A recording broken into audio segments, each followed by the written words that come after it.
याचे देही याची डोळा ब्रह्म पाहिले, याचे देही याची डोळा ब्रह्म पाहिले। अलंकापुरीस माझे बाबा राहिले, माझे बाबा राहिले, माझे बाबा राहिले। नवनवीन तडका व्हिडिओ पाहण्यासाठी व्हिडिओ खाली दिलेल्या सबस्क्राइब बटन वर क्लिक करा आणि हो या घंटीला क्लिक करायला अजिबात विसरू नका।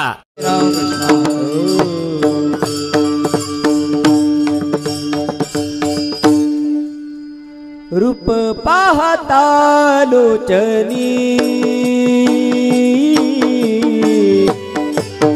सुख झाले ओ साजनी,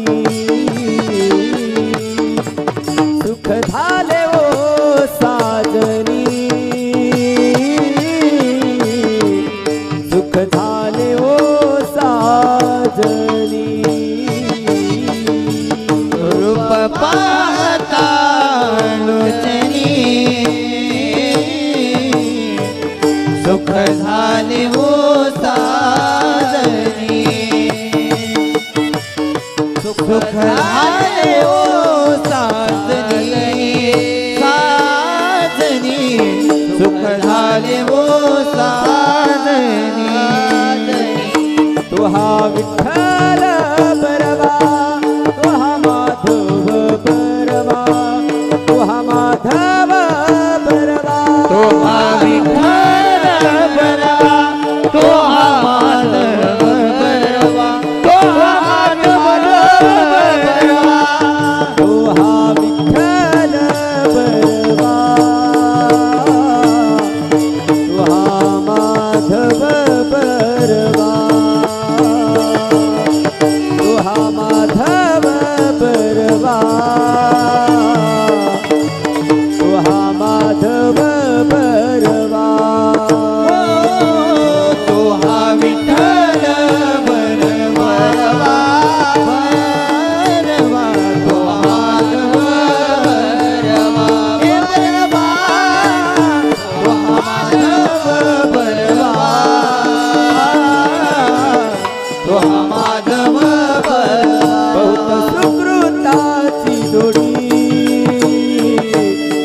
म्हणून विठ्ठली आवडी, तुहा विठ्ठल बरवा, तुहा माधव बरवा। बहुत सुकृताची जोडी, जोडी म्हणून विठ्ठली आवडी, तुहा विठ्ठल बरवा, तुहा माधव बरवा। सर्व सुखाचे आगर, सर्व सुखाचे आगर, सर्व सुखाचे आगर, सर्व सुखाचे आगर, सर्व सुखाचे आगर। पाप रखुमा देवीवर, तुहा विठ्ठल बरवा, तुहा माधव बरवा। सर्व सुखाचे आगर, वापर कुमादेवीवर, तुहा विठ्ठल बरवा, तुहा माधव बरवा, तुहा विठ्ठल बरवा, तुहा माधव बरवा, तुहा माधव बरवा, तुहा विठ्ठल बरवा, तुहा माधव बरवा, तुहा माधव बरवा, तुहा विठ्ठल बरवा, तुहा माधव बरवा, तुहा माधव बरवा, तुहा माधव बरवा। तुहा विठ्ठल बरवा, तुहा माधव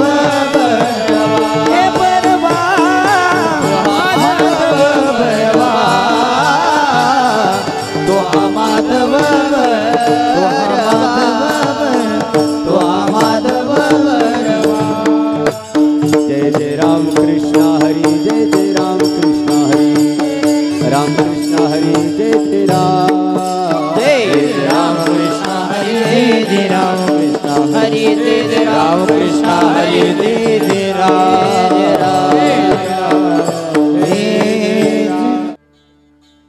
श्री गुरु सारिखा पाठी राखा श्री गुरु सारिखा पाठी श्री गुरु सारिखा पाठी राखा श्री गुरु सारिखा पाठी राखा इतराचा लेखा कोण करी इतरांचा लेखा कोण करी इतरांचा लेखा कोण करी श्री गुरु सारिखा पाठी राखा श्री गुरु सारिखा पाठी राखा श्री गुरु सारिखा पाठी राखा गुरु सारिखा पाठी राखा इतराचा लेखा कोण करी इतरांचा लेखा कोण करी इतरांचा लेखा कोण करी राजयाची कांता काय भीक राजयाची कांता काय भीक मागे राजयाची कांता काय भीक मागे राजयाची कांता काय भीक मागे मनाची आजोगी सिद्धी पावी मनाची आजोगी सिद्धी पावे मनाची आजोगी सिद्धी पावे पतरु तळवटी जो कोणी बैसला तळवटी जो कोणी बैसला पतरु तळवटी जो कोणी बैसला तळवटी जो कोणी बैसला आयवणे त्याला सांगा जोजी कायवणे त्याला सांगा जोडी कायवणे त्याला सांगा जोडी ज्ञानदेव म्हणे तरलो तरलो ज्ञानदेव म्हणे तरलो तरलो ज्ञानदेव म्हणे तरलो तरलो आता उद्धरिलो गुरु कृपे आता उद्धरिलो गुरु कृपे गुरु सारिखा पाठी राखा गुरु सारिखा पाठी राखा श्री गुरु सारिखा पाठी राखा गुरु सारिखा पाठी राखा इतरांचा लेखा कोण करी इतरांचा लेखा कोण करी इतरांचा लेखा कोण करी विठोबार कुमाई हो पारमाई विठोबार कुमाई जय जय गोपाळ माई जय जय विठोबार कुमाई जय जय गोपाळ माई विठोबार कुमाई हो पारमाई विठोबार कुमाई हो पारमाई विठोबार कुमाई हो पारमाई विठोबार कुमाई पारमाई विठोबार कुमाई हो पारमाई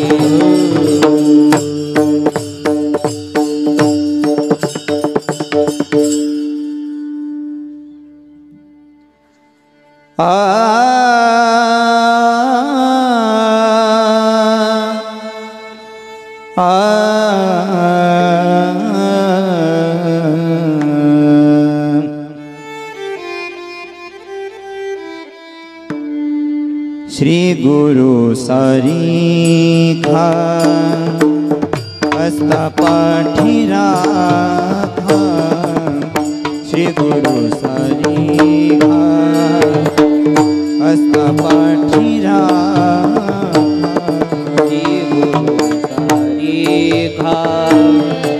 हस्ता पाठी राखा श्री गुरु सारिखा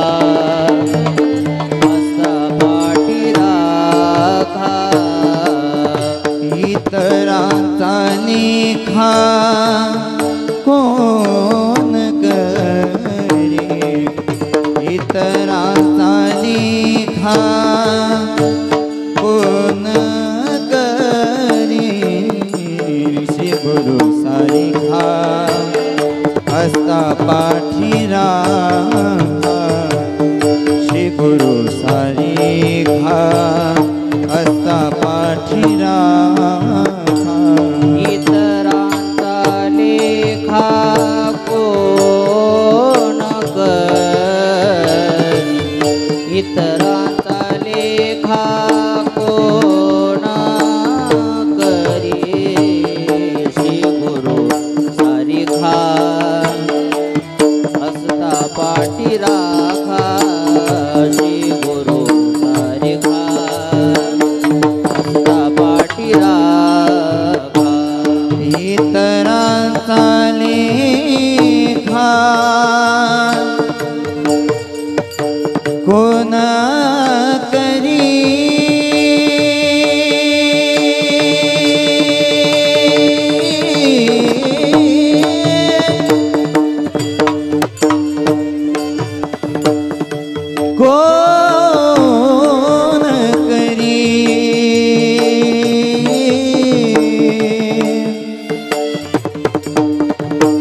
इतराचा लेखा कोण करी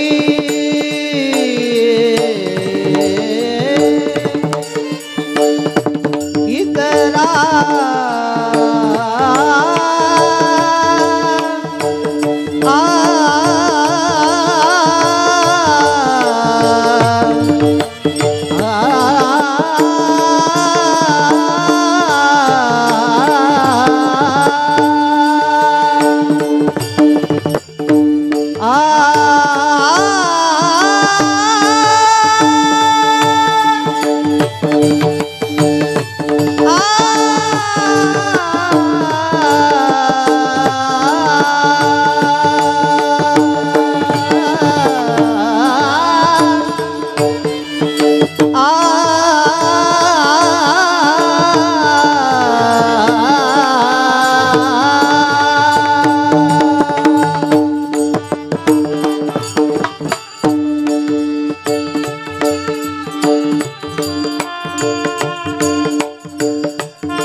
इतरांचा लेखा कोण करी इतरांचा लेखा कोण करी श्री गुरु साईका हस्ता पाठीरा श्री गुरु साईका हस्ता पाठीरा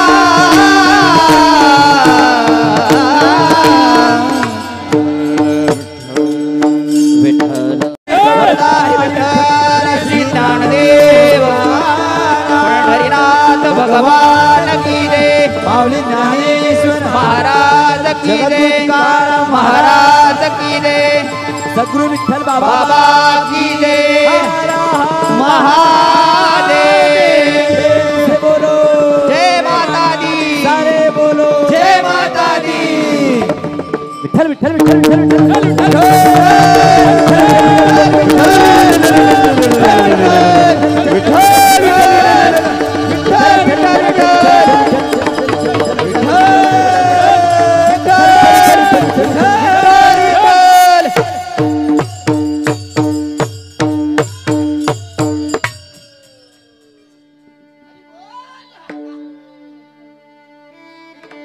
बूढ़े हो गए जवान श्री गुरु सारिखा असता पाठी राखा इतरांचा लेखा कोण करी राजयाची कांता काय भीक मागे मनाची या जोगे सिद्धी पावे कल्पतरु तळवटी जो कोणी बैसला काय उने त्याला सांगा जोजी श्री गुरु सारिखा असता पाठी राखा इतरांचा लेखा कोण करी ज्ञानदेव म्हणे तरलो तरलो आता उद्धरिलो गुरु कृपे श्री गुरु सारिखा असता पाठी राखा इतरांचा लेखा कोण करी इतरांचा लेखा कोण करी माझ्या विठोबाचा कैसा प्रेम भाव माझ्या विठोबाचा कैसा प्रेम भाव माझ्या विठोबाचा कैसा प्रेम भाव माझ्या विठोबाचा कैसा प्रेम भाव आपणाची देव होय गुरु आपणाची देवा होय गुरु आपणाची देव होय गुरु आपणाची देवा होय गुरु देह भाव पुरवी वासना पडिये देह भाव पुरवी वासना होय देह भाव पुरवी वासना होय देह भाव पुरवी वासना पुरवी वासना पडिये देह भाव पुरवी वासना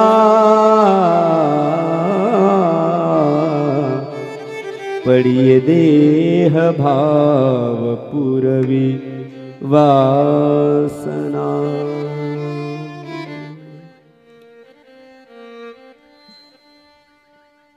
बाप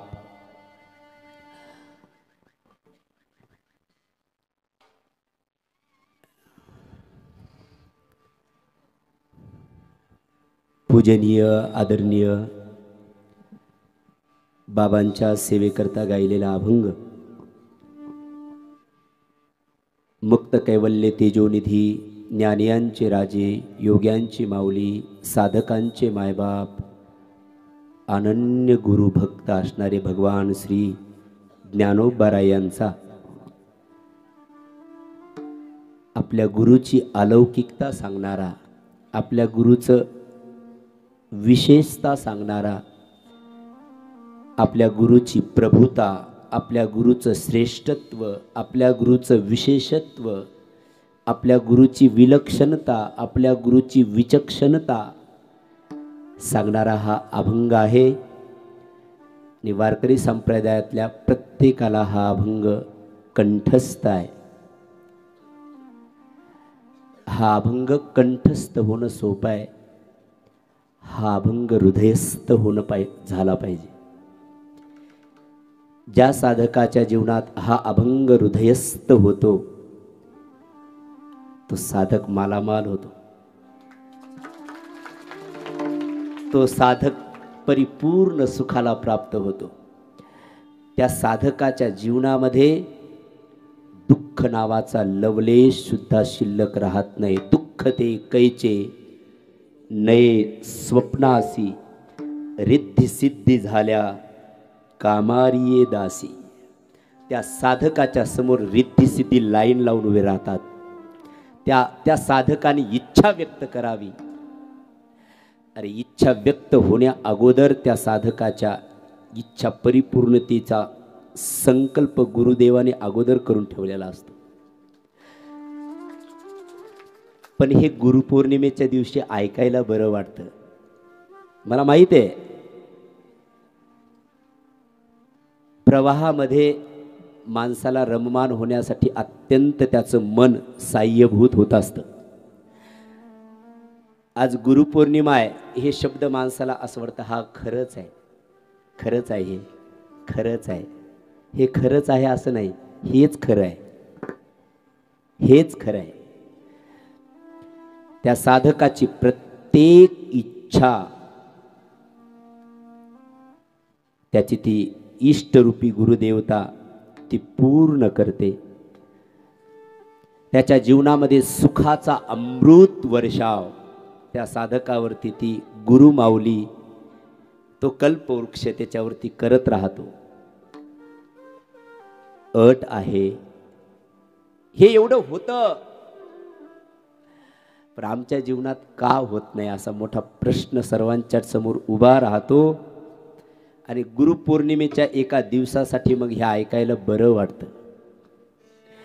हा ऐकण्याचा विषय नाहीये, हा श्रवणाचा विषय नाहीये कांडेकर सर, हा मननाचा विषय आहे, हा मंथनाचा विषय आहे. आणि याचं मंथन झालं या विचाराचं तर मग मंथोनी नवनीता तैसे घे अनंता. मग त्याला नवनीत रूपी नवनीत रूपी नव सुख त्या साधकाच्या पुढे निश्चित उभे राहतात. हे जगातलं अकाट्य सत्य आहे. अट एवढी आहे की साधकाची तेवढी अनन्यता असणं गरजेचं आहे. जर झालं नसतं तर भगवान ज्ञानेश्वर महाराजांनी हा अभंग लिहिलाच नसता. ज्ञानेश्वर महाराजांनी त्या गुरुतत्वाला म्हणून विशेष आदर दिलाच नसता. ज्ञानेश्वर महाराज म्हणूनच त्यांच्या सर्व इच्छा पूर्ण केल्या त्या सद्गुरु रूपी गुरुमाऊलीने, त्या कल्पवृक्षाने. म्हणून तर ते म्हणतात म्हणून विशेष अत्यादरू विवेकावरी. तुम्ही मागे बसले गेले, तुम्ही इथे या, इकडे या माझ्यासमोर. आज मला एक आनंद आहे ज्यांच्या गाथा कंठस्थ आहे, तुकाराम महाराजांचा गाथा ज्यांच्या कंठस्थ आहे असे आमचे गिरामकर बाबा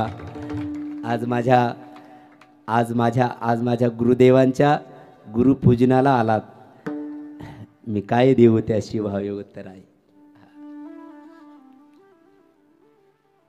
मी चिंतनावर 1 मिनिट थांबतो आणि बाजूचं थोडंसं बोलतो. मला वर्षभर कोणी किती भेटलं तर त्याचं सुख नाही वाटत, पण माझ्या गुरुपौर्णिमेच्या दिवशी जो, माझ्या गुरुदेवाच्या गुरुपूजनाच्या दिवशी जो भेटतो तो मनुष्य मी कधीच विसरत नाही. ते वर्षभर त्या माणसाला माझ्याकडनं कधी विसर पडणार नाही. कारण माझ्या जीवनातला आनंदाचा दिवस गुरुपौर्णिमा आहे. माझ्या जीवनातला वर्षाचा पहिला दिवस, नववर्षाचा शुभारंभ दिवस माझा कोणता असेल तर तो गुरुपौर्णिमेचा दिवस आहे. गुढीपाडवा आहे, 1 जानेवारी नाही आहे असं नाही, पण माझ्यासाठी गुरुपौर्णिमेचा दिवस हा नूतन वर्षाचा पहिला दिवस आहे. विठ्ठल विठ्ठल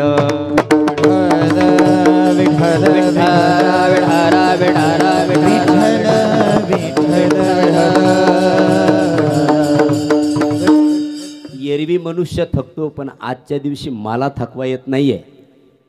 हा, आम्ही पंढरपुरात 2 दिवसात 9 कीर्तन करून इथे आलो, इथलं नियोजन लावलं, आळंदीला गेलो, रात्री 1 मिनिटसुद्धा खाली पडलेलो नाही आहे. तिथलं मी व्यवस्थित सुरक्षित सर्व माझं जे काही विधी असतो तो पूर्ण आटपून इथे बराबर 8:45ला हजर झालो. हा थकवा नाही आहे. उलट वर्षभराचा श्रम आजच्या दिवशी जातो. विठ्ठल विठ्ठल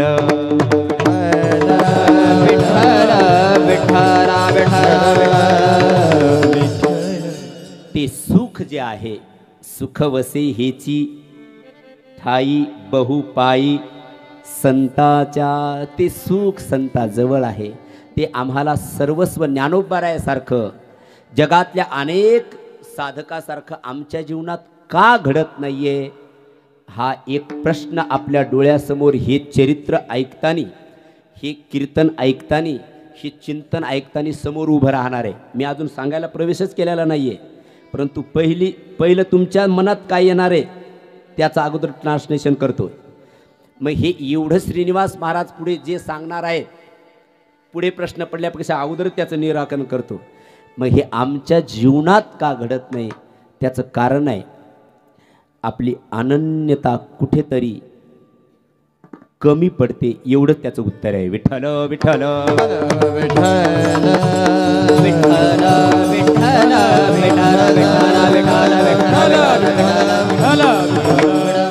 मग याचं उत्तर पुढे देऊ का अगोदर देऊ, मला पुढे वेळ पुरणार नाही. मग हा, ती शरणागती फक्त देहाची नसली पाहिजे, ती शरणागती आत्म्याची असली पाहिजे. प्रवाह चाललाय वैष्णव देवीकडे, म्हणून चला. एक वाक्य बोलतो. गुरुपौर्णिमेचा दिवस म्हणजे एक दक्षिणा घालायची महाराजाच्या खिशामध्ये, त्याला मी आलो सांगायचं. या सामान्य गोष्टीचा हा दिवस नाहीये.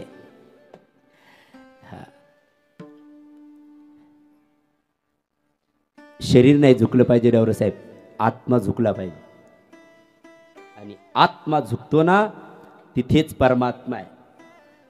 आणि आत्मा झुकला की तो गुरु परमात्मा परेशू होऊन हा त्या साधकाच्या पूर्ण इच्छा पूर्ण करतो, यात तिळमात्रही संदेह नाहीये. हो, पडिये देहभाव पुरवी वासना, जी इच्छा असेल ती पूर्ण होते, पण ती अनन्यता असेल तर. मग ती अनन्यता कशी असावी याचा विस्तार करणे अगोदर मी गुरु तत्व किती अलौकिक आहेत एवढं सांगतो. मग ती षडविधा शरणागती असावी असं विचारसागरामध्ये सांगितलेलं आहे. हो, ती शरणागती षडविध अंगाने असेल तर मग हे निश्चित घडू शकतं, जे ज्ञानेश्वर महाराज म्हणतात ते. विठ्ठल विठ्ठल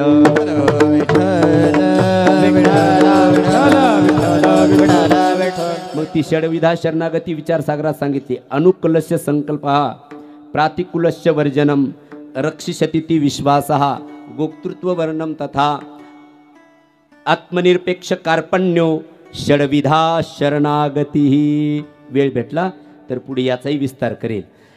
मग सुख पाहिजे असेल, संपन्न जीवन जगावं वाटत असेल, परिपूर्ण जीवन जगावं वाटत असेल तर ऐका, आपल्या जीवनामध्ये अनन्यता ही अलौकिक तत्वाच्या ठिकाणी झाली पाहिजे. अलौकिकता आणि अनन्यता या 2 गोष्टीचा समन्वय झाला की जीवनामध्ये सुखाचा शुभारंभ होत असतो. पुन्हा एकदा वाक्य सांगतो. अलौकिकता आणि अनन्यता याचा समन्वय झाला की जीवनामध्ये सुखाचा सूर्योदय होत असतो. विठ्ठल विठ्ठल त्या अलौकिकतेची अनन्यता साधली गुंजाळ सर की मग जीवन कृतकृत्य होतं, जीवन परिपूर्ण होतं, जीवन निश्चिंत होतं. प्रमाणे जीवन निश्चिंत होतं. जीवनामध्ये निरंकुशता तृप्ती प्राप्त होते.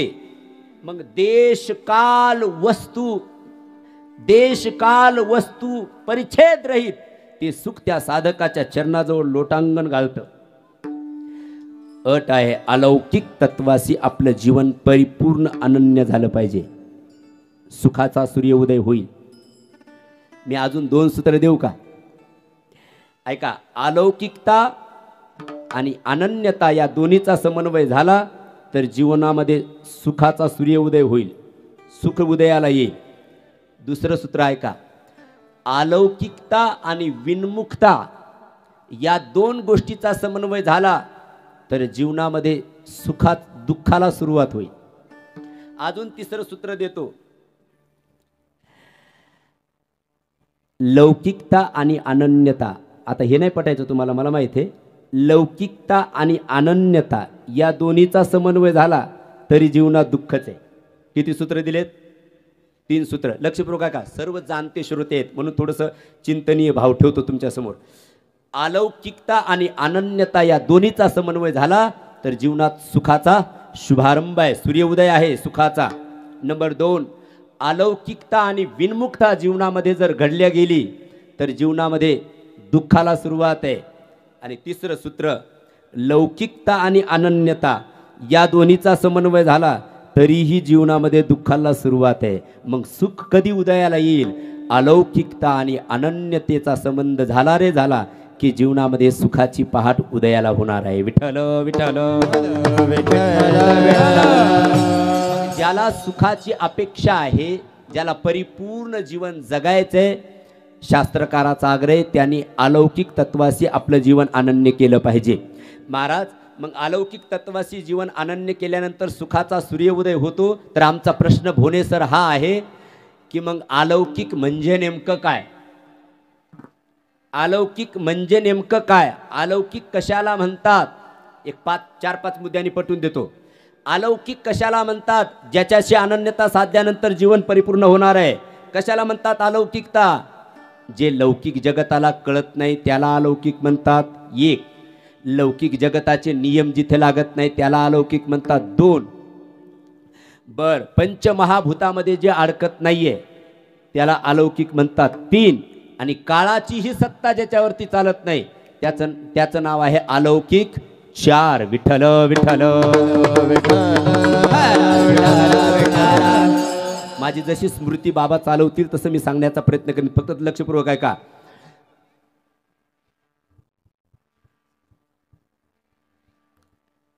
हे थोडं ऐकण्यासाठी थोडंसं तुमची मनस्थिती स्थिर ठेवा सर्वांनी. मी एक 15-20 मिनिटातच सर्व भाव सांगतो, फक्त लक्षपूर्वक ऐका. कारण हे शब्द जड जातात. मग अलौकिक मग सहज ऐकायचे शब्द, पण तरी ऐका. अलौकिक तत्वाशी आपलं जीवन अनन्य केलं. खरं तर आजचा दिवसच सांगण्यासारखा असतो. आजच्या दिवशीच काही विशेष चिंतन करण्याची संधी गुरुच्या कृपेने आपल्या मिळत असते. कारण सर्व जाणते असतात. तुम्ही जाणते आहात असं समजून मी याचा विस्तार करतो. विठ्ठल विठ्ठल. लौकिक जगताला जे सहजासहजी आकलन होत नाही झावरे सर, त्याचं नाव आहे अलौकिक. लौकिक जगताचे नियम जिथे लागत नाही त्याचं नाव आहे अलौकिक. पंचमहाभूतामध्ये लांडगे सर जे अडकत नाही, लांडगे सर कुठे आहेत? पंचमहाभूतात जे अडकत नाही त्याचं नाव आहे अलौकिक. आणि 4, काळाची ही सत्ता ज्याच्यावरती चालत नाही त्याचं नाव आहे अलौकिक. मग या 4 तत्वांनी युक्त असं कोणतं तत्व आहे की जे अलौकिक आहे? जिथे काळाची सत्ता चालत नाही, पंचमहाभूतात जे अडकत नाही, लौकिक जगताला सहजासहजी कळत नाही, असं अलौकिक तत्व काय असेल? तर शास्त्रकार म्हणतात त्याचं नाव आहे शुद्ध निखळ ब्रह्म चैतन्य. आता बाबांना सांगायला आवडायचा. ते ब्रह्म, ते चैतन्य, ते अलौकिक आहे. मग उपाधी भेदाने मग त्याचे प्रकार करता येतील. आपल्याला 3 प्रकार करता येतील जे शास्त्रामध्ये केले गेले. उपाधी भेदाने त्याच ब्रह्मच एक अलौकिक आहे जिथे ही 4ही तत्व लागतात. काळाची सत्ता चालत नाही का? चालते ब्रह्मावर काळाची सत्ता? अहो तो परमात्माच म्हणतो काळ माझ्या सर्व जगाला काळ ताब्यात घेतो. पण तो काळ माझ्या ताब्यात आहे. मियाची नेमिला साता काळू ग्रासित असे भूता ये अगे मनी पंडुसुता सकळ जया ते ऐसा जो समर्थ. तिथे काळाची सत्ता चालत नाही त्या ब्रह्मावरती. जिथे कोणतीच उपाधी नाही आहे त्याचं नाव आहे ब्रह्म, त्याचं नाव आहे चैतन्य. ते ब्रह्म अलौकिक आहे. मग उपाधी भेदाने त्याचे 3 प्रकार केले. अलौकिक काय काय आहे? 1 भगवंत अलौकिक आहे. नंबर 2 भगवंताचं नाम अलौकिक आहे. आणि देव मान्य किंवा जग मान्य जे संत आहेत ते एक अलौकिक आहेत. विठ्ठल विठ्ठल. आता काय मला ते देवाचा याचा नामाचा विस्तार करायचा एवढं काही कारण नाही. मला तिथे संतावरती यायचंय. हो, परमात्मा अलौकिक आहे. वादच नाही, काही प्रश्नच तिथे येत नाही. परमात्मा अलौकिक आहे. भगवंताचं नाम अलौकिक आहे. हा, कारण त्या नामाचा महिमा त्या परमात्म्याला सुद्धा कळाला नाही. तुझ्या नामाचा महिमा तुझं न कळे मेघश्यामा. परमात्म्याचं नाव अलौकिक आहे, परमात्मा अलौकिक आहे. आणि जगमान्य किंवा देवमान्य संत जे आहेत ते एक अलौकिक आहेत. मग या 3 तत्वाशी जर जीवन अनन्य केलं तर जीवनामध्ये सुखाचा वर्षाव आहे. 1 महाराज. मग नामासी जीवन अनन्य नाही केलं तर मग नामासी विन्मुख तो नर. आपण प्रमाण सहज सरळ सरळ म्हणून चला. नामासी विन्मुख तो नर पापिया. मग हरिविन धावया न पवे कोणी. म्हणून हरिमुखे म्हणा. पुण्याची गणना कोण करी. पुण्याची नाही, पुण्याची गणना कोण करी. मग त्याच्या पुण्याची गणना कोण करू शकतं? ज्ञानेश्वर महाराज म्हणतात. मग ऐका, ते पुण्य म्हणजे सुख आहे. विठ्ठल विठ्ठल. पुण्य नसेल तर आपल्या जीवनामध्ये सुख लाभणार नाही. जरा विस्तार करू का? शुद्ध पुण्य असेल तर त्याला शुद्ध सुख मिळतं. मला माझे बाबा बसलेले तिथे. गिरामकर बाबा, म्हणून मला थोडं विचारसागरात जाऊ असं वाटतं.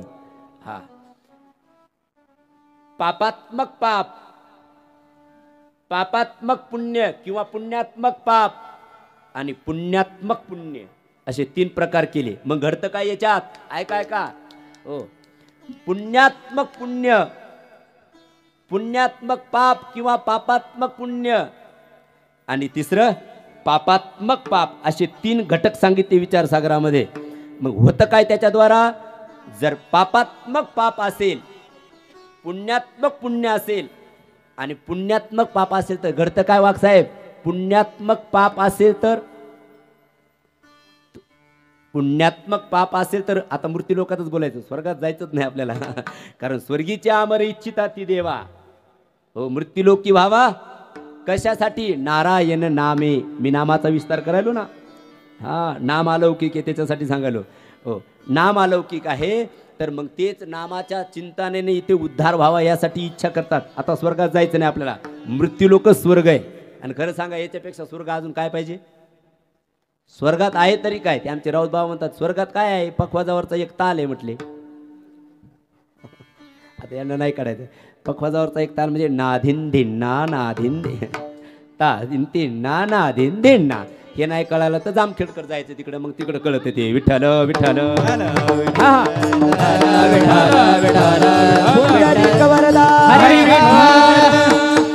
अरे नश्वर सुखासाठी स्वर्गाला संत जातीलच कशाला?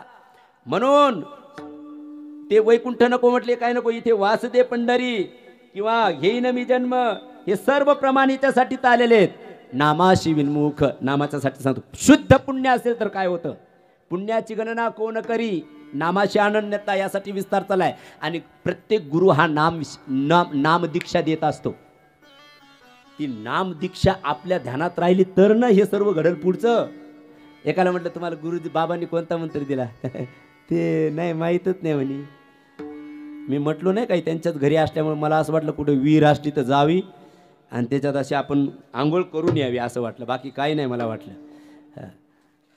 पैसे बरे तुमच्या खिशात किती असतात ते ध्यानात राहतं, बँकेत किती आहेत हे ध्यानात राहतं.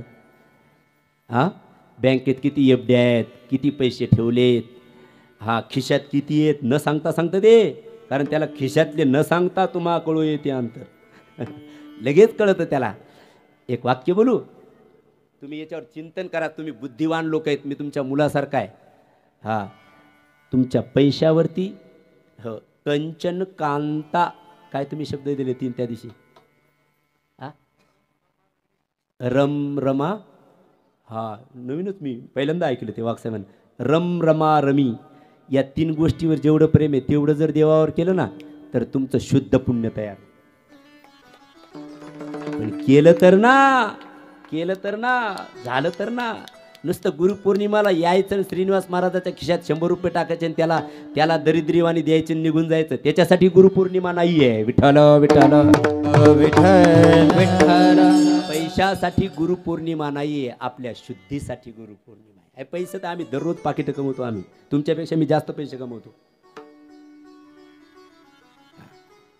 पैसे देऊन आम्हाला सॉरी बरं का, क्षमा करा, पैशाने परमार्थ विकत घेऊ नका, बस एवढीच विनंती आहे. विठ्ठल विठ्ठल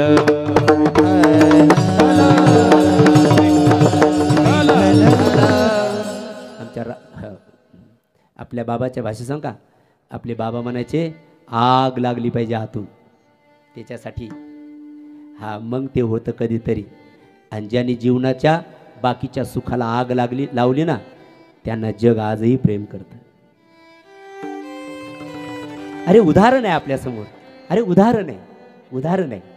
या महापुरुषांनी सर्वारंभ परित्यागी योमत भक्त समी प्रिया अनिकेत स्थिरमती भक्तिमान्यो प्रियो नरा, या श्लोकाचं जीवन जगलं.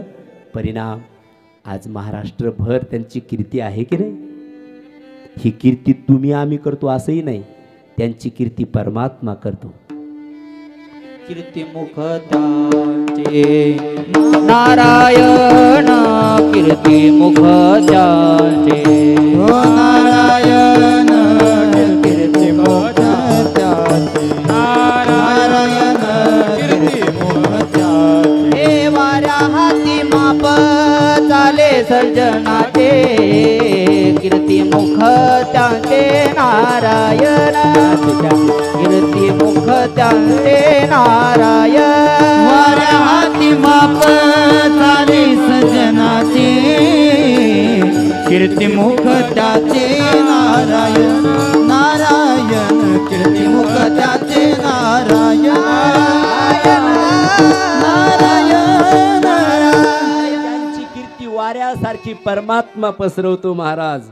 तिथे कीर्ती करायची गरज नाही, पेपरला बातमी द्यावी लागत नाही, सेल्फी काढावं लागत नाही, ते आपोआप कॅमेरे फिरत असतात त्या व्यक्तीच्या. हा जीवनातही फिरतात आणि त्याच्या परोक्ष अपरोक्षही त्याचे सर्व वैभव वाढतं. का वाढतं? त्यांनी अलौकिक जीवनाशी अलौकिक तत्वाशी आपलं जीवन अनन्य केलेलं असतं. म्हणून नामाने पुण्याची गणना कोण करी.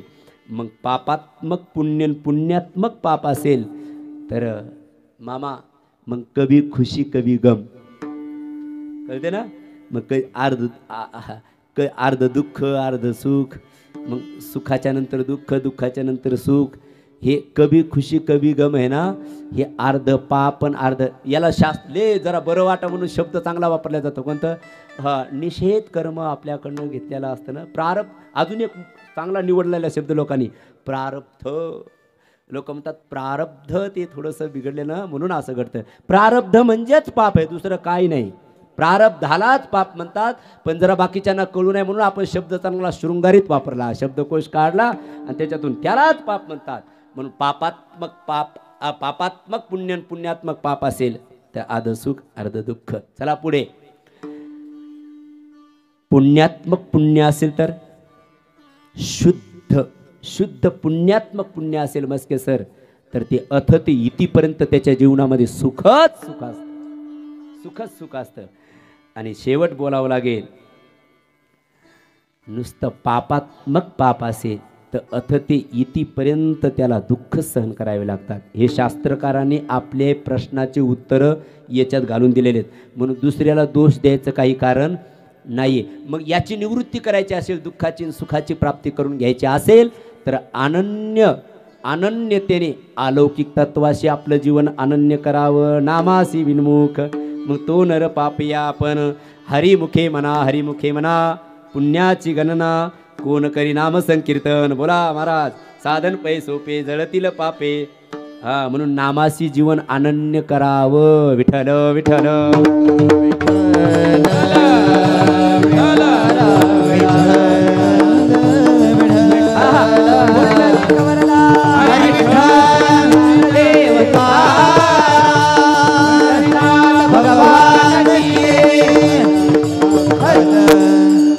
हे बघा, ते शुद्ध पुण्य असतं.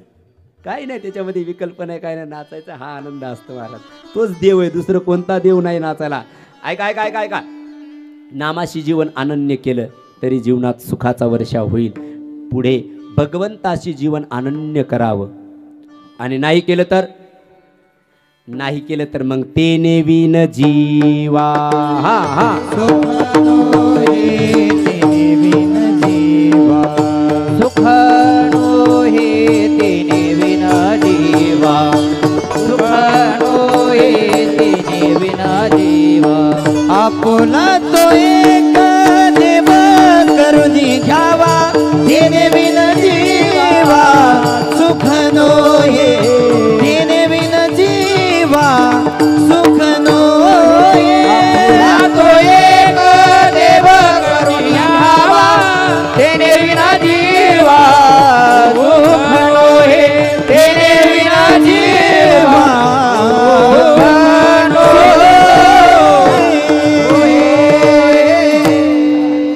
तेने विन जीवास. एक जण म्हटला नाही देवाशी अनन्य केलं जीवन, परमात्म्याशी जीवन नाही अनन्य केलं तर काय होईल. मग दुःखच दुःख. आणि केलं अनन्य तर नाही केलं तर मग तेने विन जीवा सुख नोहे. बघा, मला प्रमाण नाही आठवलं. बाबा म्हणलं पुढं प्रारंभ काय ते म्हणले आपुला तो एक. असं कंठस्थ एक. आता आपुला तो एक देव करुणी घ्यावा. एक वाक्य आहे का, गाथा पाठ येतं, माईकवर नाव येतं की नाही. हा, मग त्यांनी डिक्शनरीशी जीवन अनन्य नाही केलं. अजून काय म्हणतात, मला इंग्रजी येत नाही. ते असतात ना पुस्तकं कोणते. हा हा हा जे काय असेल ते. त्यांनी गाथ्याशी जीवन अनन्य केलं म्हणून एका कीर्तनात नाम निघतं की नाही. म्हणून अलौकिकतेशी जीवन अनन्य केलं की सुखच आहे, समाधानच आहे महाराज. तिथे अजिबात संदेह घ्यायचा नाही. म्हणून नामाशी विन आपुला तो एक देव करून घ्यावा. तेने विन जीवा सुख नोहे. म्हणून तर पंढरीच्या वारीला लोक एवढे जातात की नाही. किती जातात, 13 लाख 15 लाख. आणि बाकीचे, कारण किती लोकसंख्या आहे, 13 कोटी लोकसंख्या महाराष्ट्राची आहे. किती गेले पंढरपूरला. सुखावाले सुख जाना किती जण पंढरपूरला आले. म्हणजे 1% लोक पंढरपूरला आले. बरोबर आहे ना. खरं सांगू का, खऱ्या सुखाची चटक फक्त 1% लोकांना कळालेली आहे महाराष्ट्रात. विठ्ठल विठ्ठल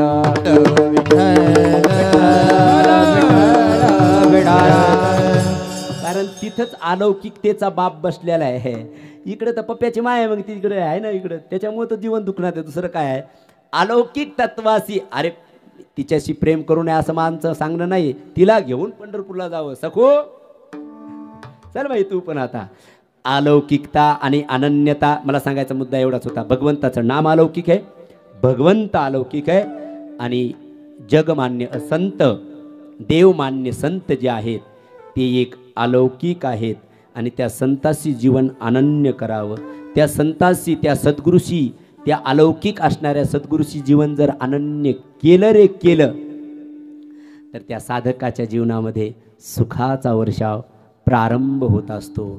उदाहरणं आपल्याला लागल तितके देता येतील. आता पुराणातले विठ्ठल विठ्ठल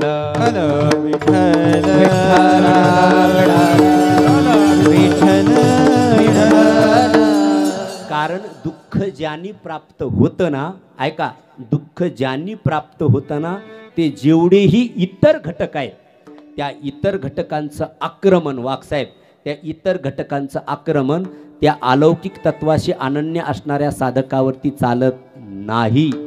म्हणून तो साधक सुरक्षित राहतो. कारण त्याचं कवच कोण असेल तर त्याचं कवच सद्गुरू असतो. म्हणून तर ज्ञानोबाराय म्हटले इतरांचा लेखा कोण करी इतरांचा लेखा कोण करी इतरांचा लेखा कोण करी इतरांचा लेखा. श्री गुरु सारिखा असता पाठीराखा असता पाठीराखा श्री गुरु सारिखा असता पाठीराखा श्री गुरु सारिखा असता पाठीराखा श्री गुरु सारिखा असता पाठीराखा असता पाठीराखा इतरांचा लेखा कोण करी इतरांचा लेखा कोण कोण करी. कारण ते गुरु तत्व अलौकिक आहे. नास्ति तत्वम गुरु परम. आणि ते अलौकिक परमात्म स्वरूप असणारे संत देवते संत मधला विस्तार मी केलाच ना. निमित्त त्या प्रतिमा ते वर्तते दिसती देही परिदेही ना. हा ते सर्व मीच आहे बाबा. आणि तो परमात्माच मग स्वतःहून त्या भक्तासाठी त्या अनन्य साधकासाठी हो तो परमात्मा गुरुरूपात येतो आणि त्याला त्याची जी इच्छा असेल ती पूर्ण करतो. बाकी जेवढे इतर घटक म्हणजेच काय करतो एका वाक्यात बोलू का, ते सद्गुरू त्या जीवाची अनिष्ट निवृत्ती करतात आणि त्याला इष्ट प्राप्ती करून देतात. विठ्ठल विठ्ठल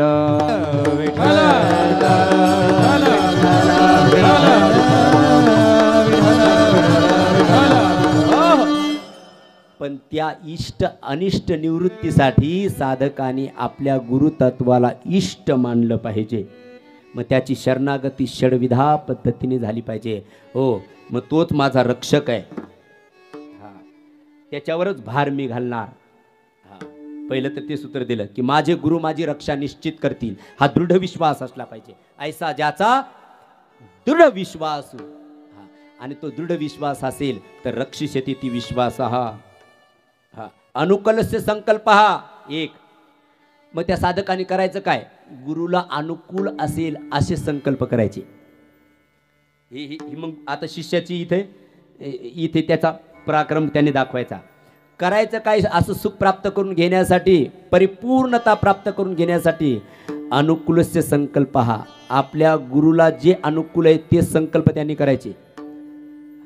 जर गुरु जर नसेल सांगत तर मग आपण कळून घ्यायचं. मग कधी कधी गुरु त्या साधकाचं मन तुटू नये.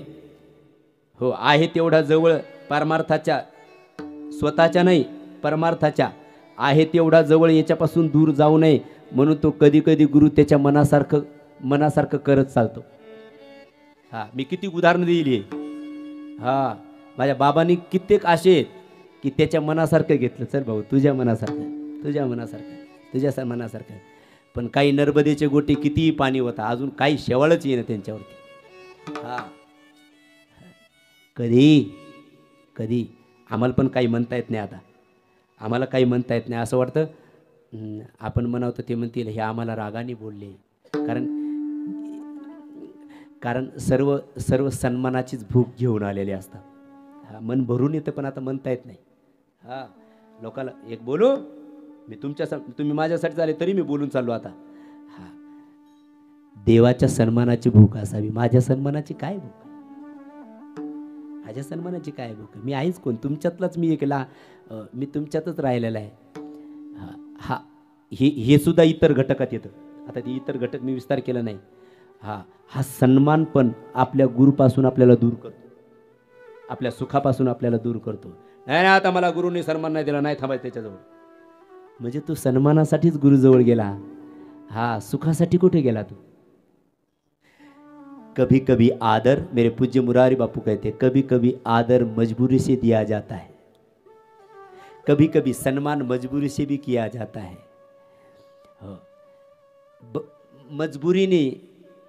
मजबुरीने त्याला कधी कधी मोठं पण द्यावं लागतं. एक वाक्य बोलू, सन्मानाची भूक नाही ठेवली पाहिजे.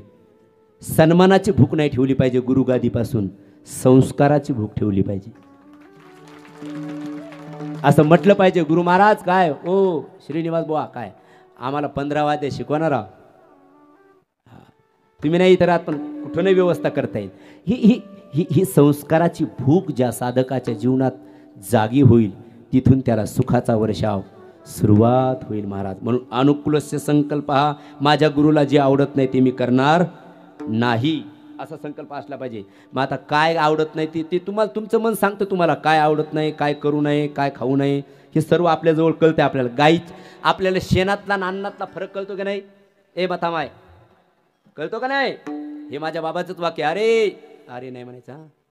अरे शेणातला आणि अन्नातला फरक कळतो का नाही? तसं चांगलं न वाईट काय याच्यातला चांगला फरक तुम्हालाच कळतो. विठ्ठल विठ्ठल. अनुकूलस्य संकल्प हा प्रातिकूलस्य वर्जनम. त्यांना जे नकोय ते नाही करायचं, त्यांना जे करावं आवडतं ते आपण केलं पाहिजे. अनुकूलस्य संकल्प प्रातिकूलस्य वर्जनम रक्षिष्यति ती विश्वास. हा माझे गुरु माझा निश्चित रक्षा करतील हा विश्वास. माझे पूज्य मुरारी बापू तर म्हणतात विश्वास ही भजन आहे. हा विश्वास ही भजन आहे. हो सांगायचा मुद्दा ही षडविधा शरणागती जर आपल्या साधकाकडनं जर घडली, तुमच्याकडनं माझ्याकडनं, मी फक्त विचार मांडतोय तुमच्यासमोर, तुमच्याकडनं माझ्याकडनं ही जर अनन्यता जर सद्गुरूच्या अलौकिक तत्वाच्या जीवनाशी जर घडली तर जीवनात आपल्या निश्चित सुख मिळेल. आणि बाकी जे दुःख देणारे इतर घटक आहेत, लोक म्हणतात इतरांचा लेखा कोण करी, म्हणजे पाटलाचं काय घेणं देणं याचं काय घेणं, असा त्याचा अर्थ नाही करायचा आहे. इतर जेवढे घटक आहेत दुःख देणारे, मग इतरांचा लेखा कोण करी. मग तो गुरुरूपी राजपुरुष त्याला प्राप्त झाला. मग त्याला काय कमी राहतं, काय कमी राहतं. मग तो सुखाने कसा भरून जातो जीव, त्याच्यासाठी ज्ञानेश्वर महाराज त्या साधकाच्या दृष्टीने 2 दृष्टांत देऊन त्याचा सुखाचा वर्षाव त्याच्यावरती कसा कसा होतो त्याच्यासाठी 2 दृष्टांत खाली दिलेत. एक 5 ते 7 मिनिटं सांगून टाकतो. 2 दृष्टांत दिले. पहिला दृष्टांत तुकाराम महाराज ज्ञानेश्वर महाराजांनी दिला. राजयाची कांता काय भीक मागे. मग तो अलौकिक सद्गुरूच्या चरणावरती जर समर्पित झाला साधक तर मग त्याला काय कमी महाराज, काही कमी नाही राहत. एक सुंदर कन्या होती. आज तुकाराम महाराजांनी पण असा दृष्टांत दिलाय. समर्था दुर्बळाची कन्या समर्थान केली अवदसानी मारी, अवदसानी मारी. दुर्बळाची कन्या समर्थान केली अवदसानी मारी, अवदसानी मारी. ज्ञानोबा आहे तिकडे तो दृष्टांत देतात, तुकोबा आहे त्याच अर्थाचा. एकनाथ सॉरी तुकाराम महाराज डोळ्यासमोर तुम्ही असल्यामुळे एकनाथ महाराज. दुर्बळाची कन्या समर्थाने केली अवदसा निमाली. ते पूर्वीचे राजे लोक मनमानी. राजा रथात बसून चालला आणि त्यांनी मग एक सुंदर मुलगी बघितली. गरिबाची होती पण नाकी डोळी चांगली होती ती. म्हणजे डेंटिंग पेंटिंग केलेली नव्हती. बरं काय नसते बिचारा गरीबाला काय कुठलं पावडर कसं काय, पण नाकी टोळी दिसायला सुंदर दिसली. मग राजाने सांगितलं घ्या मुलीला. उचललं मुलीला, टाकलं रथात, गेला घरी घेऊन आणि तिच्यासोबत विवाह केला राजाने. दुर्बळाची कन्या समर्थाने केली आणि मग ती त्या राजाची राणी झाली. मग आता बोला, मीच प्रश्न करतो तुम्हाला, आता तिच्याकडे दारिद्र्य राहिलं, तिच्याकडे अवदसा राहिली? राहिली? नाही राहिली. अवदसा निमाली दारिद्र्याची. तोच दृष्टांत तुकाराम ज्ञानेश्वर महाराज देतात. हो राजयाची कांता काय भीक मागे न मागे इत्यर्था. विठ्ठल विठ्ठल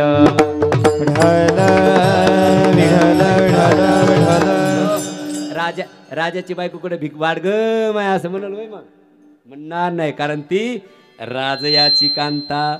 तिला जी इच्छा होईल मनाच्या जोगे सिद्धी पावे तिच्या त्या प्रत्येक इच्छा. राजाला काय तिच्या समोर सुखच सर्व आलेलं असतं. ज्ञानोबारांनी तो दृष्टांत दिला. तसं अलौकिक जीवनाशी तिने राजाशी अनन्यता केली तर तिची मनमानी इच्छा पूर्ण होते.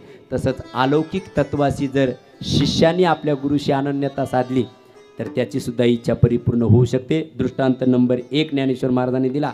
ज्ञानेश्वर महाराजांनी दृष्टांत नंबर 2 दिला.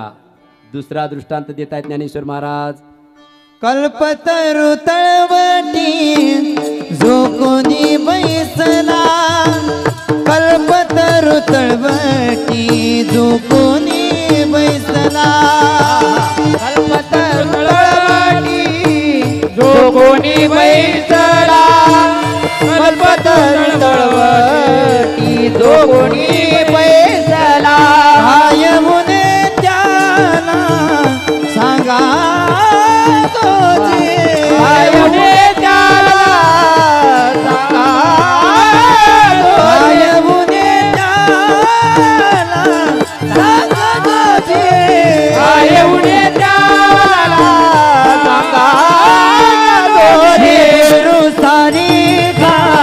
हस्ता पाठी राखा,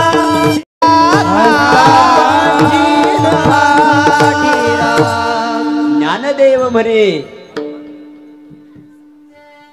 तरलो तरलो आत्ता उधरिलो, गुरु कृपे कल्पतरू तळवटी जो कोणी बैसला, काय होणे त्याला सांगा जोजी. कल्पतरू खाली जर एखादा व्यक्ती बसला आणि त्याने इच्छा केली मला बिडी पाहिजे, भेटेल की नाही? अरे वा, अहो ते कल्पतरू आहे, बिडीचं काय घेऊन बसले तुम्ही तिथं? काय तुम्ही जी इच्छा करसाल तर कल्पतरू. मी पंढरपूरला एक दृष्टांत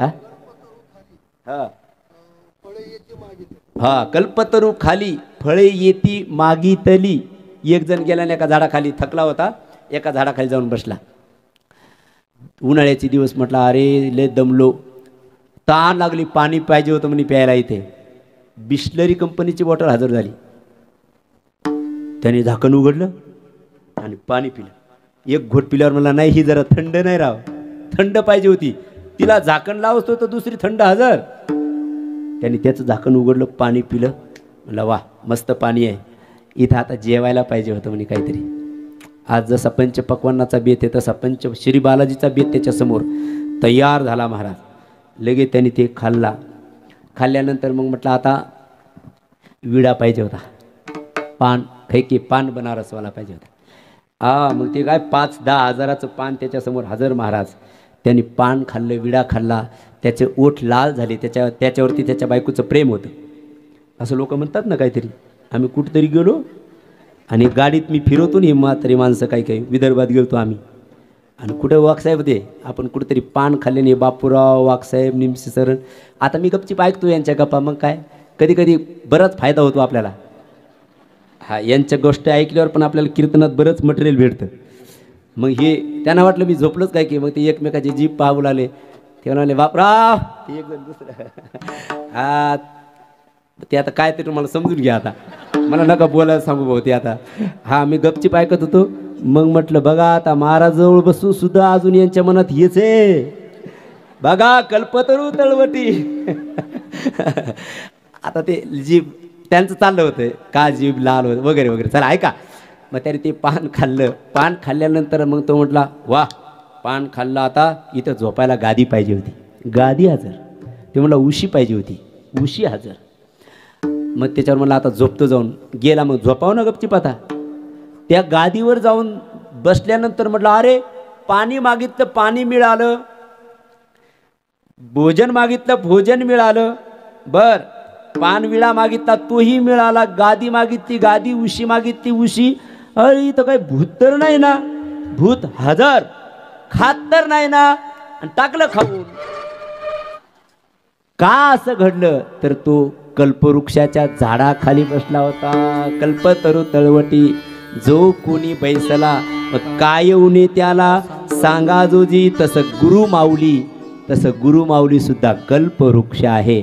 आणि तो कल्पवृक्ष त्या साधकाची प्रत्येक इच्छा ही पूर्ण करतो. म्हणून ज्ञानेश्वर महाराज म्हणतात माझ्या जीवनामध्ये जे सुख मिळालं, मी जो भवसागर पार करून चाललेलो आहे, मी जे माझ्या जीवनामध्ये निरंकुश तृप्ती प्राप्त केलेली आहे, माझं जीवन जे तृप्त झाले कृतकृत्य झालेलो आहे, याला कारण फक्त आणि फक्त माझे सद्गुरू आहेत. म्हणून ज्ञानदेव म्हणे तरलो तरलो आता. म्हणून आता शब्द आला, आता शब्द वर्तमान काला. आता उद्धरिलो गुरु कृपे श्री गुरु सारिका असता पाठीराका इतरांचा लेखा कोण करी. मग त्याचं परिपूर्ण जीवन होण्यासाठी ते गुरु काय करतात? गुरु पौर्णिमा होऊन, ऐका, गुरु पौर्णिमा होऊन त्या साधकाची इच्छा पूर्ण करतात. म्हणून शब्द आला गुरु पौर्णिमा.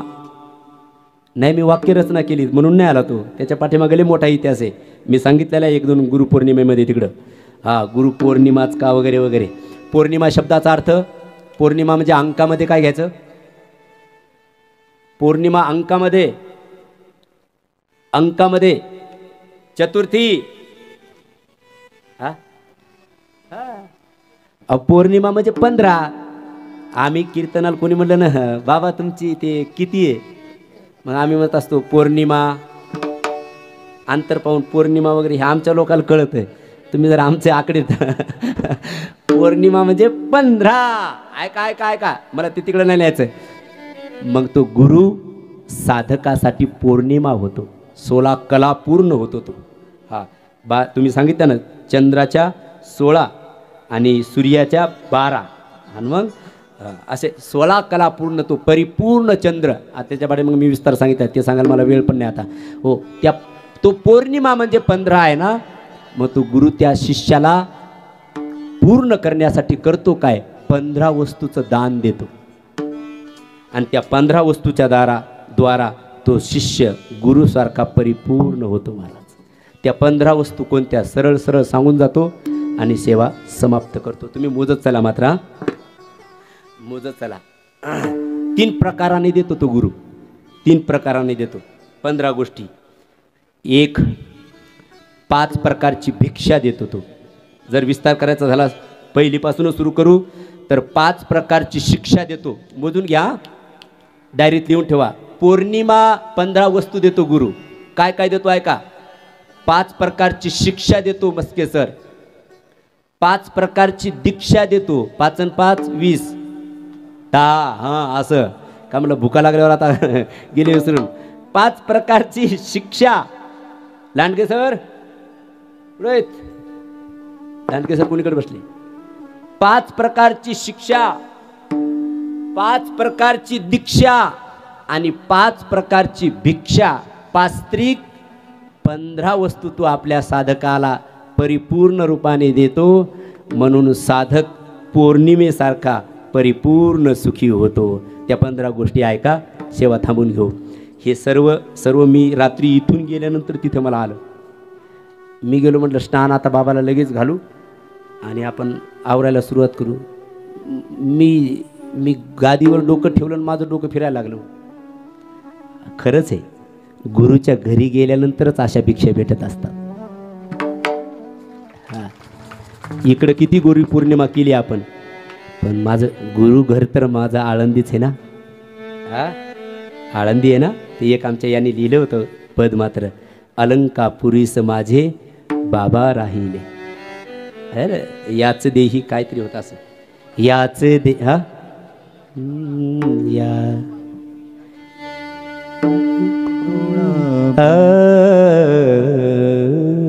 जाऊ दे, आता तुम्हाला पाठ आहे ना. याच देही याची डोळा ब्रह्म पाहिले, अलंकापुरीस माझे बाबा राहिले, माझे बाबा राहिले. याचे देही याची डोळा ब्रह्म पाहिले, याचे देही याची डोळा ब्रह्म पाहिले, अलंकापुरीस माझे बाबा राहिले, माझे बाबा राहिले, माझे बाबा राहिले.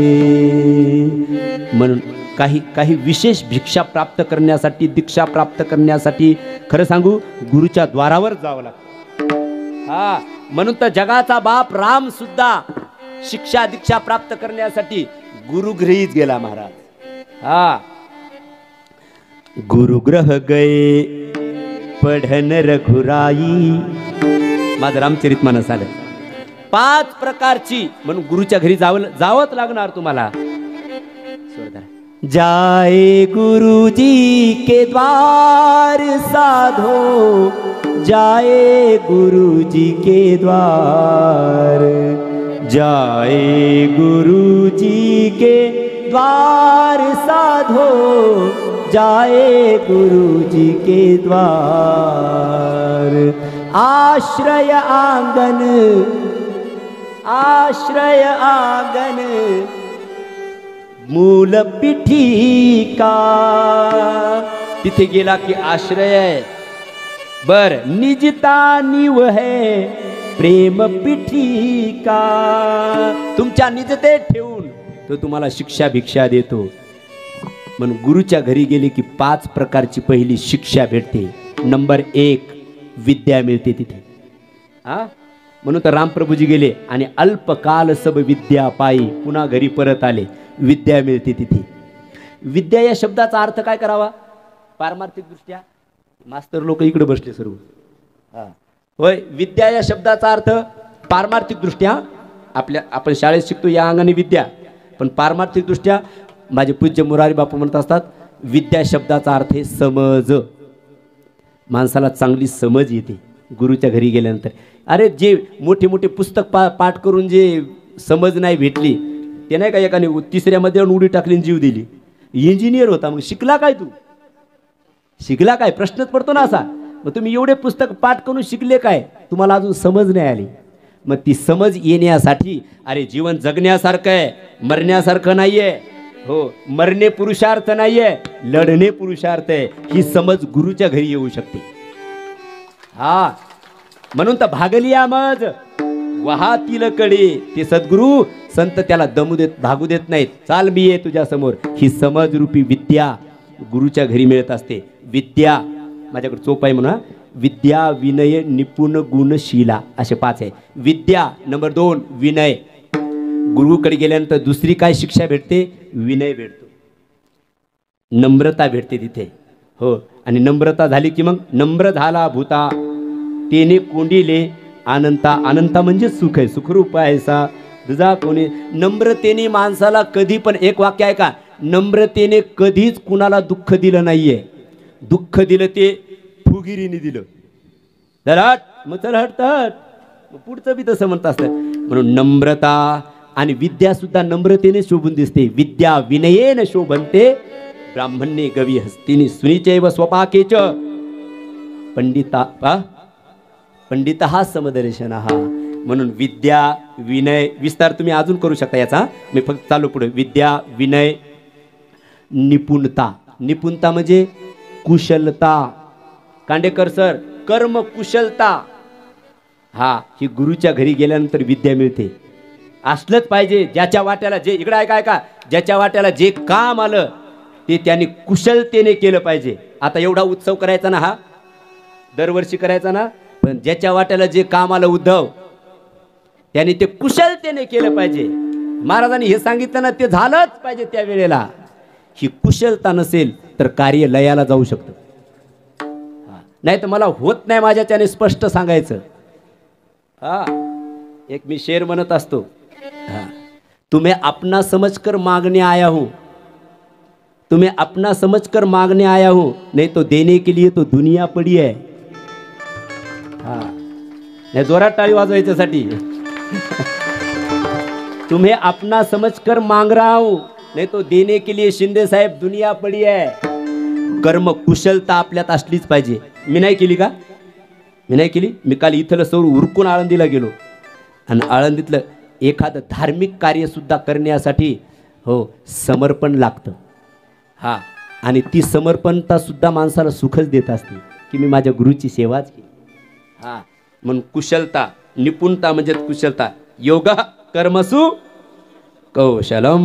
गुरुच्या द्वारामध्ये गेल्यानंतर हो कर्म कुशलता मिळत असते। टंगळमंगळ नाही करायचं, तर परफेक्ट करायचं, नाही तर माझ्याच्यावर होत नाही म्हणायचं। विठ्ठल विठ्ठल।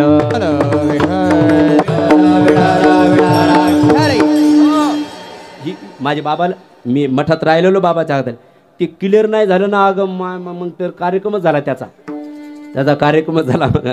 कारण कुशलता होती, कर्मकुशलता. अरे पोरो भांड निघलं नाही रे, हे व्यवस्थित घासा. आणि घरी मग ते केलंच पाहिजे का नाही ते, मग ती कुशलता असलीच पाहिजे. कर्मकुशलता. चला, विद्या विनय निपुणता, विद्या विनय निपुण गुण 5. गुरुच्या घरी गुण मिळतात माणसाला. कोणते गुण? हे सामान्य पण गुण आहेत, हे गुण पण आहेत ना. आपण गुण काय म्हणतो? 75% गुण, 80% गुण, गुरुजी 90% गुण, 35ला पास. हे गुणच आहेत. हे गुण पण माणसाला पुढे ढकलतात. पण ऐका, खरे गुण आर्जवता, प्रसन्नता. गीतेचे आर्जवता, प्रसन्नता हे गुण जीवनात आले की ऐका, ही विद्या आणि ती विद्या, सा विद्या विनयेन शोभन्ते. मग मनुष्य पुढे जातो. विद्या विनय निपुण गुण शीला. शीलरूपी विद्या 5वी. शील देतो गुरु. शील म्हणजे विवेक. शील देतो म्हणजे किती बोलावं, किती बसावं, किती वेळ बडबड गुरुजवळ करावी, काय बोलू नये, काय बोलावं, हा विवेक, हा शील. आणि हे महत्त्वाचे बरं का, हा शील ज्याचा ढळतो ना तो मनुष्य कुठं पण फेल जातो मग. म्हणून शील. अशा 5 प्रकारच्या विद्या गुरु देतो. चला पुढे अजून काय आता 5 प्रकारची विद्या, 5 प्रकारची शिक्षा झाली. 5 प्रकारची दीक्षा देतो गुरु. 5 प्रकारची दीक्षा. पहिली दीक्षा शब्द दीक्षा देतो तो. ओम हरिः सोहम ब्रह्म मस्तु. तुमचा मस्तू आहे का? बर. ओम हरिः सोहम ब्रह्म इति शब्द दीक्षा. शब्द दीक्षा देतो तुकाराम महाराज. शब्द ही दीक्षा आहे. तुकाराम महाराज सुद्धा म्हणले, आम्हा घरी धन शब्दाची चरत्ने. आम्हा घरी धन शब्दाची चरत्ने. शब्देची आमच्याकडे शब्दरूपी धन आहे. आमचा पांडुरंग सुद्धा आमच्यासाठी शब्दरूपी आहे. म्हणून शब्द दीक्षा. पहिली शब्द दीक्षा देतो. चला पुढे दुसरी देतो शब्द दीक्षा. दुसरी दीक्षा देतो तो स्पर्श दीक्षा. खरं तर हे विषय आहेत बरं का, हे विषय आहेत. शब्द स्पर्श रूप रस गंध. पण महाराज हे विषय तर माणसाला विनाशाला घालतात. अरे पण कुठे गेल्यावर घालतात? विषय जर अलौकिक तत्वाच्या हाती लागले तर ते विषय विश्राम देतात, आणि तेच विषय जर नको त्याच्या हाती लागले तर पतनाला कारणीभूत करत असतात. ऐका मी पटवून देतो. शब्द विषय शब्द ऐकला पाहिजे. शब्द हा शब्द ऐकल्यासारखा आहे. शब्द स्पर्श स्पर्श दीक्षा देतो गुरु. सापडविले वाटे जाता गंगा स्नान. मस्तकी तो जाना ठेविला कर. मस्तकी तो जाण ठेविला कर. मस्तकी तो जाण ठेविला कर. शब्द दीक्षा स्पर्श दीक्षा. अरे स्पर्श दीक्षाने काय होत नाही म्हणून तर आपल्याला असं वाटते पाया पडू द्या महाराज. थांब चप्पल काढू दे. पडू द्या महाराज पाया. अरे चप्पल काढू दे. और असू द्या चपला सहित त्याच्या पायावर डोकं ठेवतात माणसं. का? त्याचा स्पर्श व्हावा म्हणून असं म्हणतात ना माणसं. हो, कारण स्पर्श दीक्षा. ते रामकृष्ण परमहंसाकडे विवेकानंद गेले. ते माझे बाबा सांगायचे, रिकेमे पाव और ब्रह्म दिखाव. ते रामकृष्ण परमहंसात होते. ते गचुंड धरलं विवेकानंदाचं आणि आज्ञाचक्राला स्पर्श केला. कथा तुम्ही वाचून घ्या रामकृष्ण परमहंसाच्या चरित्रात. आज्ञाचक्रावरती खाली पाळलेला विवेकानंद आणि अंगठा उचला पायाचा, उजव्या पायाचा, मस्तकावर ठेवला. कितीतरी घंटे समाधीच्या सुखामध्ये नेऊन विवेकानंदाला ठेवून दिलं. आणि मग विवेकानंदाने रामकृष्ण परमहंसाचे पाय धरले. आजही गुरु शिष्याची जोडी जगभर प्रसिद्ध आहे की नाही. त्यांचं मठन तेन बाकीचं पाहिलं नव्हतं त्यांनी. मग फक्त स्पर्श. रामकृष्ण परमहंस कीर्तन करत नव्हते. चला प्रवचनही करत नव्हते. व्याख्यानही देत नव्हते. त्यांच्याकडे वक्तृत्व नव्हतं. पण एवढा मोठा विवेकानंद महापुरुष स्वतःच्या ताब्यात ठेवला. कशामुळे? स्पर्श दीक्षेने त्यांना तृप्त करून टाकलं महाराज. विठ्ठल विठ्ठल. शब्द स्पर्श हाच स्पर्श जर विषयाकडे गेला तर विनाश होतो, पण तोच गुरुच्या ठिकाणी गेला तर विश्राम मिळाला विवेकानंदांना. हो, शब्द स्पर्श रूप. रूप हा विषय, हा रूप दीक्षा देतो. कोणतं रूप? स्वरूप अध्यात्माच्या दृष्टीने. हो, आहे मी कोण, मी प्रमाण देतो सर्वाला. आहे मी कोण, करावा विचार, म्हणे ज्ञानेश्वर, निवृत्तीचा अयम आत्मा ब्रह्म. स्वरूप, स्वरूप आहे हे रूप दीक्षा देतो. किंवा आपल्या गुरुचं सौंदर्य त्याला मिळतं. असं सांगतात रामकृष्ण परमहंस आपले, मी ज्ञानेश कन्या, काय गुलाब महाराज, ज्ञानेश कन्या, मी ज्ञानेश्वर महाराजाची कन्या आहे, कन्या आहे, कन्या आहे असं म्हणायचे. परिणाम त्यांच्या शरीरावरती तसे अवयव तयार व्हायला लागले होते.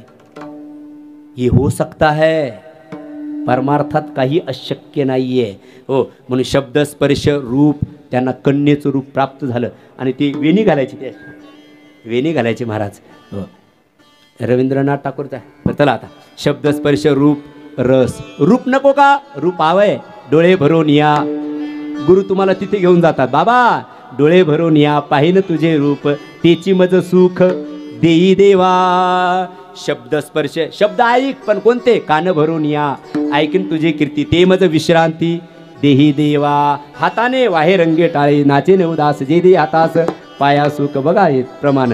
शब्द स्पर्श रूप रस, रसरूपी दीक्षा देतो. कोणतं रस? रसो वैसह पिबत भागवत रसमालयम, मुहुरहो रसिका भुवी भावुका. शब्द स्पर्श रूप रस आणि गंध.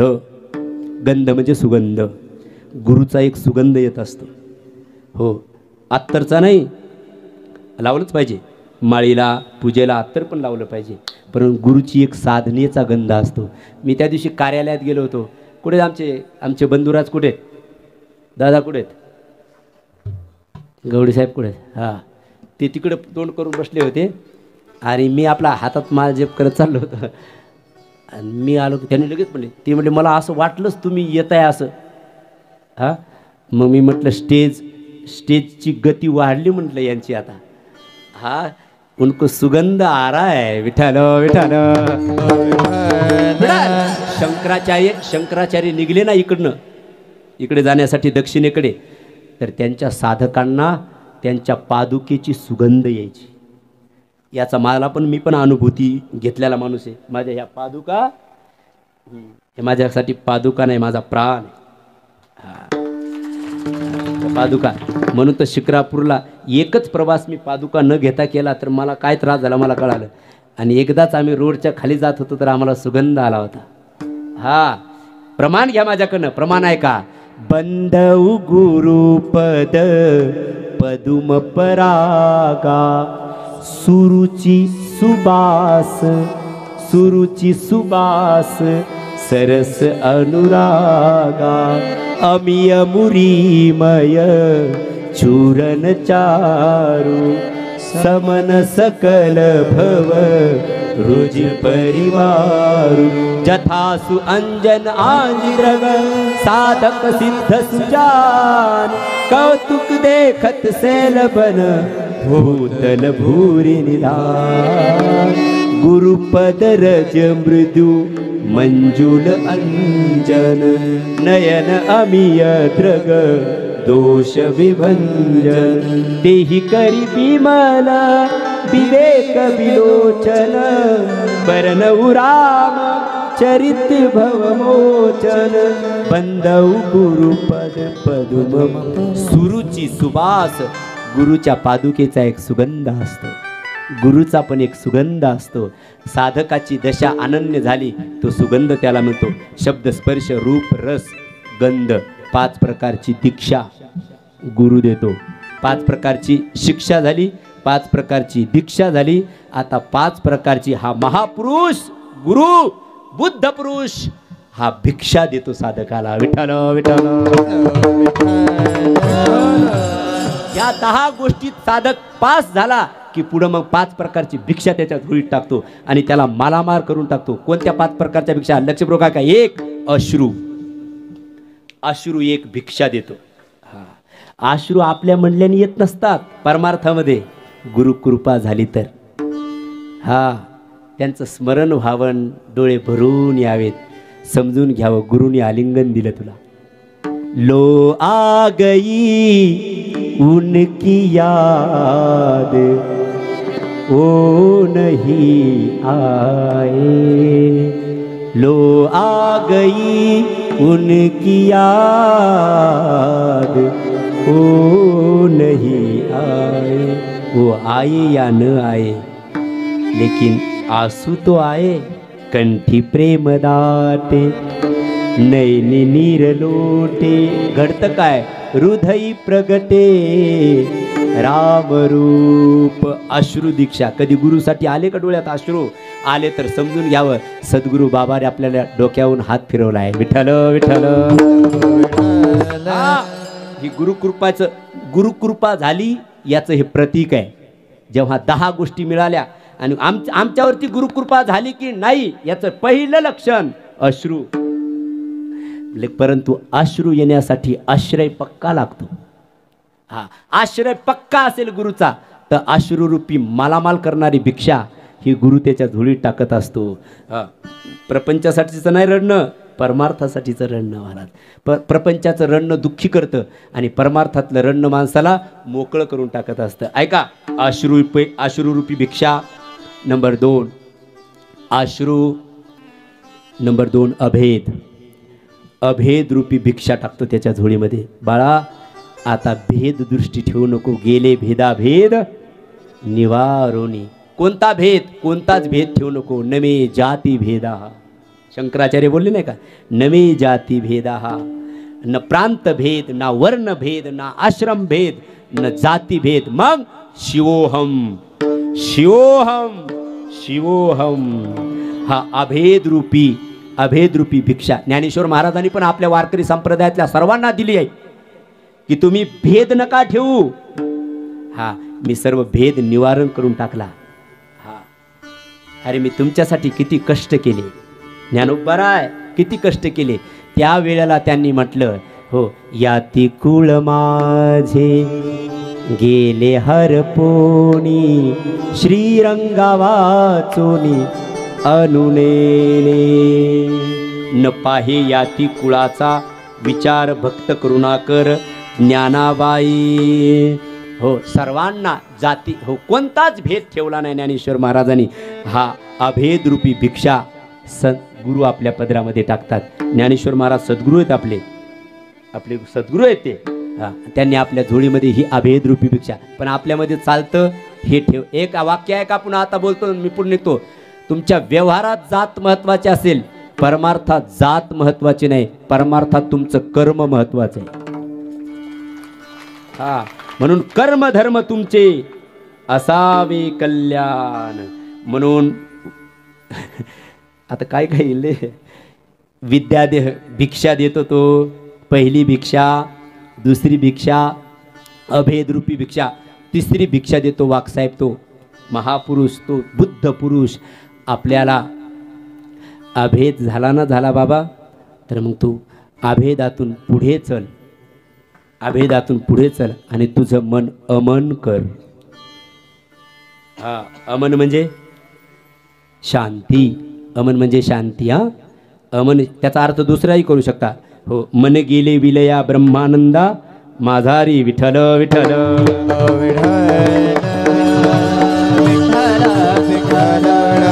कुंडली कवरदा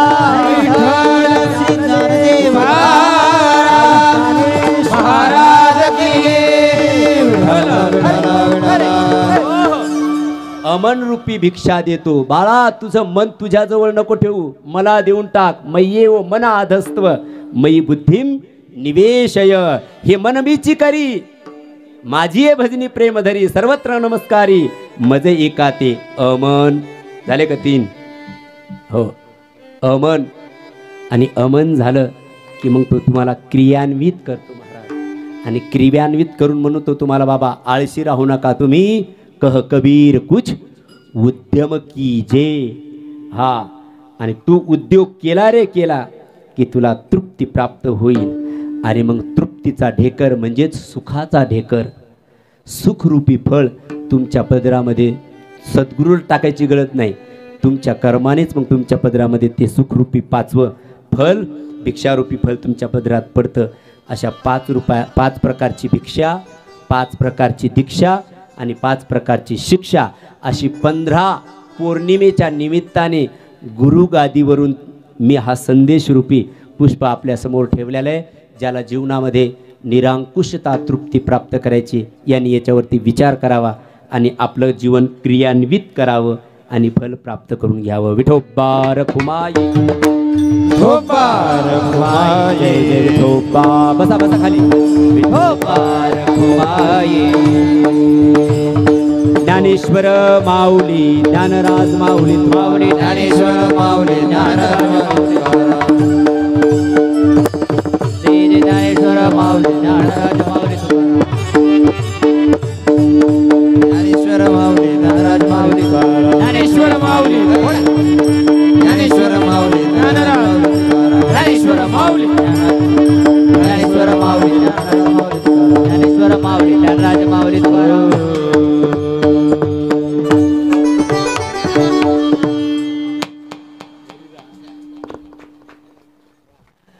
2024ची ही गुरुपौर्णिमा या 15 सूत्रांनी तुम्हाला जर आवडले असतील त्यातले सूत्र तर जीवनामध्ये अनुकार करण्याचा प्रयत्न करा. हाच गुरुपौर्णिमेचा 2024चा संदेश आहे.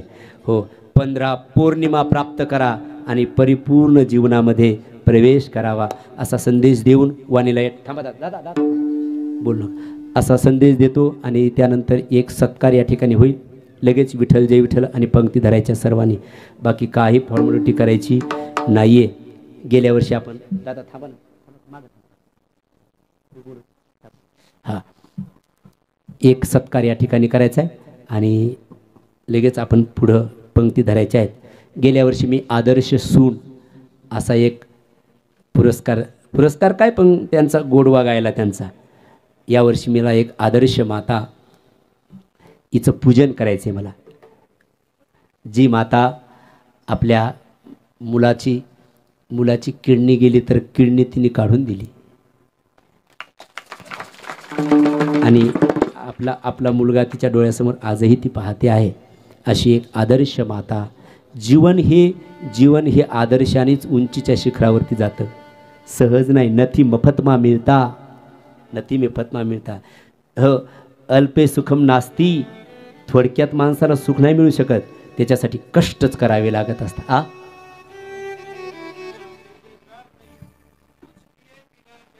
कार नहीं होता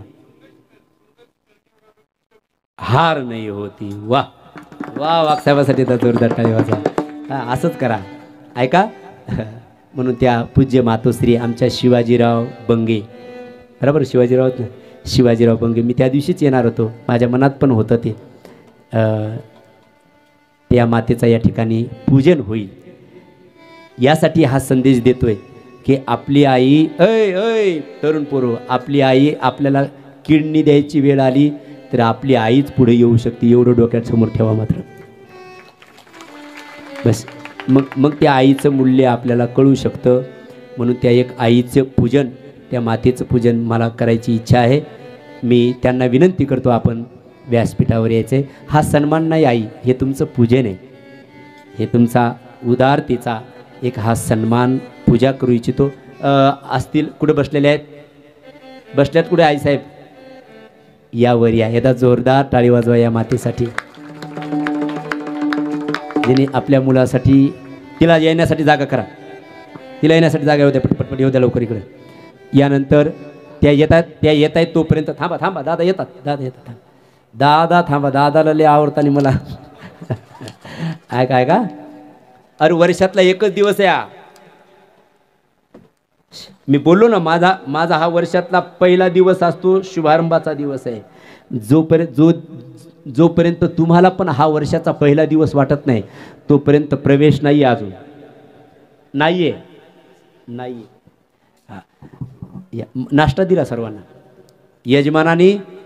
यजमानानी यावेळेसच्या यजमानानी पण ऐका, अजिबात काटकसर केली नाही त्यांनी.